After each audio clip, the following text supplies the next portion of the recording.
am so sick of this idea that we should always accept that in every situation, a woman is a victim. I'm not empowered by that. I don't find that to be empowering, right? The Me Too movement to me disempowered women because it said women never know what they're doing. They just are always little flowers and men take advantage. The truth is that women take advantage too. And the easiest thing for women to sell to get what they want is sex, right? This is what Tag the Sponsor proves. I want to be rich. I want to have money and I don't want to work. So I'm going to sell sex. I have no talent and I want to be an actress. So I'm going to sell sex. Sex is a power that women have. Being beautiful is a power. Being aesthetic, being feminine is a power that women have. And women tend to wield that power heavily throughout society. Oh, you believe in rape? I don't believe in rape. I think rapists should get the death penalty. I just don't believe in attacking men for no reason, without evidence, and destroying their lives. Look at this. A group of girls said a male classmate sexually assaulted them. He was escorted from school in shackles, charged with crimes, spent an entire summer indoors with an ankle monitor. Finally, the girls admitted they made it up because they didn't fucking like him. That is absolutely insane that girls sat there, made up a story about a man and ruined his life. He could have committed suicide, stuck in his house, worried about being accused of something he didn't do. And they all have Instagram. And they deleted my Instagram saying I'm dangerous. Absolutely criminal. If you just watch the videos at the beginning of this video, you'll agree that women need to realize that the Me Too movement has done more harm than good for all women, especially working women. This way of thinking needs to change. And as Andrew Tate says, it's criminal that women have the power to accuse men of something. Men are avoiding women at work because they are afraid of women making false accusations or threats. Just think about how that boy will feel for the rest of his life because a group of girls falsely accused him of assault. He had to wear an ankle monitor and felt used and abused. I remember reading about a study that looked at the effects and consequences of the #MeToo movement. According to the report, 20% of men avoid talking to and interacting with their female coworkers in private settings. In the study's primary research, men were asked how they would feel if they were alone in the office with a woman. A third or more of the men said they would be afraid to be alone with a woman. The main reason is that they don't want to be in a situation where the women accuse them of something. They don't want to lose their jobs because of some women. And it's pretty easy for women to get a man fired from his job these days. All it takes is one email, phone call, or conversation with HR, or, as in the video, the school's administration. Men are most afraid of this because they can't prove their innocence until they can prove their innocence. If a woman falsely says that a man harassed her at work, God forbid, that man will lose his job, any chance of getting another job in the future, and his reputation and self-esteem. This is a huge advantage that women have over men. Men at work. So it shouldn't be a surprise that 21% of men said they wouldn't hire a woman for a job that requires a close relationship, like business travel. 19 of the men who answered said they wouldn't hire a woman who was considered attractive by society. This was the result of a survey given to workers at many different companies.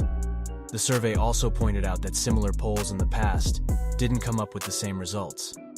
In the past, men were more comfortable talking to women at work.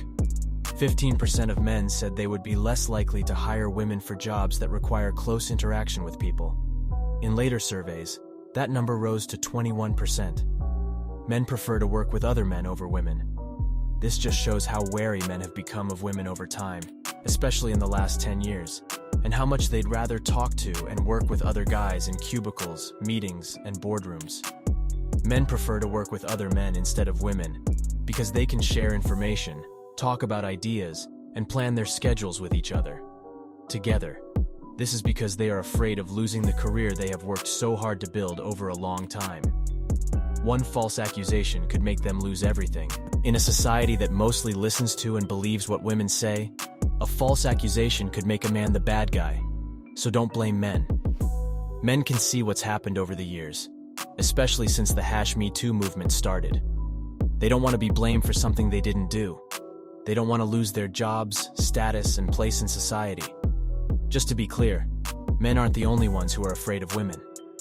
Women also seem to be hiring less women in general, according to the results of the last poll.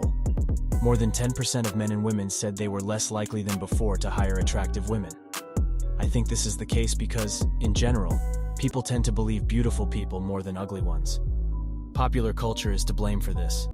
In every movie or TV show, no matter how old or new, the main character is either the most beautiful woman or the most beautiful man who can't do anything wrong and works to keep society fair. Evil men and villains are always old, scared, and ugly, so it shouldn't be a surprise that neither men nor women would want to hire attractive women. If a woman made a false complaint against a man, everyone would think she was telling the truth, and everyone can see a guy trying to flirt with a beautiful woman because that's how it's always been. Guys find it very hard to deal with the harassment issue. Some people can be accused of harassment for just making jokes with a coworker. In this case, two male coworkers could be making jokes among themselves without targeting anyone, and they could be called out for it as harassment. Suddenly, HR is after them and asking them questions about everything.